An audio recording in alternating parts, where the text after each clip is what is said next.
Hello everyone, welcome to Inside English where you will learn English like never before. কথা দিয়েছিলাম আমরা root level থেকে advance level পর্যন্ত ইংরেজি শেখার চেষ্টা করব। তারই ধারাবাহিকতায় আজকে আমরা আলোচনা করব person and case at a glance. So let's start the class. Person আমরা সবাই জানি, পার্সন তিন প্রকার রয়েছে। ফার্স্ট পার্সন অর্থাৎ উত্তম পুরুষ, সেকেন্ড পার্সন মধ্যম পুরুষ, থার্ড পার্সন প্রথম পুরুষ। পার্সন আমরা খুব সহজে মনে রাখবো এইভাবে, যে বলে ফার্স্ট পার্সন, যাকে বলে সে সেকেন্ড পার্সন, যার সম্বন্ধে বলে সে third person. Friends, first person রয়েছে দুইটা, আই এবং উই। আই, মি, মাই, এগুলো ফার্স্ট পার্সন। আই মানে আমি, মি মানে আমাকে, মাই মানে আমার, উই আমরা, আস আমাদেরকে, আওয়ার আমাদের। আমরা একসঙ্গে তিনটাই মুখস্থ রাখবো, I, me, my, we, us, our. এটা গেল first person. Second person you, you your.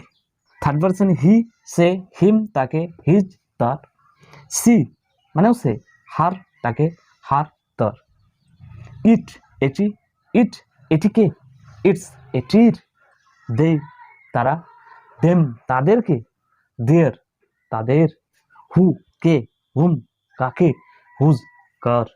এগুলো সবই আমাদের মুখস্থ করতে হবে। মুখস্থ না করলে আমাদের মনে থাকবে না। যে আই, মি, মাই, একটা জিনিস লক্ষ্য করবো আমরা, যে এই মি এই মধ্যে যে আমি রো লিখেছি, এখানে বাংলায় সবগুলো শেষে কয়েকারে কে থাকছে। মি আমাকে, আস আমাদেরকে, ইউ তোমাকে, হিম তাকে, হার তাকে, ইট এটিকে, এম তাদেরকে, হুম কাকে। এবং এই শেষের যে রোটা আমি লিখেছি তাতে সবে র থাকছে। মাই আমার, আওয়ার আমাদের, ইউর তোমার, হিজ তার, হার তার, ইটস এটির, দেয়ার তাদের, অ্যান্ড হুজ কার। তো আমাদের এগুলো পার্সন আমাদের ক্লিয়ার হয়ে গেল। First person, second person, third person, প্রত্যেকটা পার্সনের আমরা তিনটা করে রূপ বা ফর্ম মুখস্থ করি। এবার আসি কেসে। How many cases do you know? আমরা সবাই জানি কেস চার প্রকার। প্রথম যে কেস সেটা হচ্ছে সাবজেক্টিভ কেস। এই যে আমি এই রোটা যেটা লিখেছি সেটা উপরে আমি এখানে লিখে রেখেছি সাবজেক্টিভ, মানে এই রোটা সাবজেক্টিভ কেস। এই পরের যে রো সেটা অবজেক্টিভ কেস, এবং শেষ যে রোটা লিখেছি সেটা পজিটিভ কেস। আর একটা কেস রয়েছে ভোকেটিভ কেস।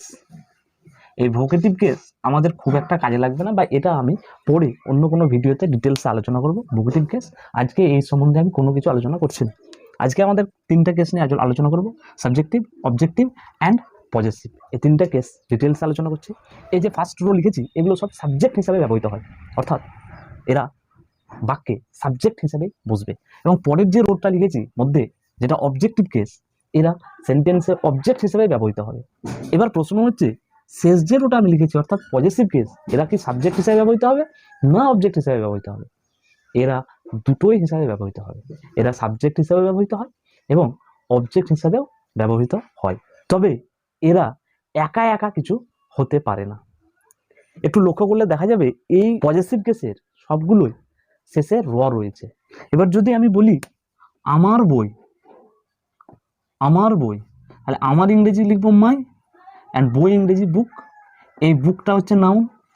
তার মানে এরা একাই একাই বসতে পারে না। যখনই আমরা পজিটিভ কেস ব্যবহার করব তারপরে অবশ্যই একটা নাউন আমাদের বসাতে হবে। সেটা সাবজেক্ট হিসেবে ব্যবহার করি বা অবজেক্ট হিসেবে ব্যবহার করি, দুটোতেই আমাদেরকে পজিটিভ কেসের পরে অবশ্যই একটা নাউন ব্যবহার করতে হবে, না হলে মিনিং ক্যারি করতে পারবে না। এরা সাবজেক্ট হিসেবে ব্যবহৃত হলেও নাউন নেবে এবং অবজেক্ট হিসেবে ব্যবহৃত হলেও নাউন নেবে। যেমন আমি একটা যদি উদাহরণ লিখি, আই লাইক হিজ বুক। এই যে এখানে লাইক ভার্বের অবজেক্ট করলাম হিজ বুক, হিজটা হচ্ছে পজিটিভ অ্যাডজেক্টিভ এবং বুকটা নাউন, তাহলে এইটা হলো অবজেক্ট। আর এটা যদি সাবজেক্ট হিসেবে ব্যবহার করি, হিজ বুক ইজ ফ্যান্টাস্টিক, তার বইটা দারুণ। এখানে হিজ বুকটা ব্যবহৃত হলো সাবজেক্ট হিসেবে। তাহলে এরা একই সঙ্গে সাবজেক্ট এবং অবজেক্ট হিসেবে ব্যবহৃত হয়, কিন্তু এদের পরে অবশ্যই একটা নাউন লাগবে। আশা করি পার্সন এবং কেস নিয়ে আর তোমাদের কোনো ডাউট নেই। If you still have any doubt related to person and case, then do let me know in the comment section. Till then, stay happy, stay good, and stay connected with Inside English. And if you like this content, then do subscribe the channel and share with your friends.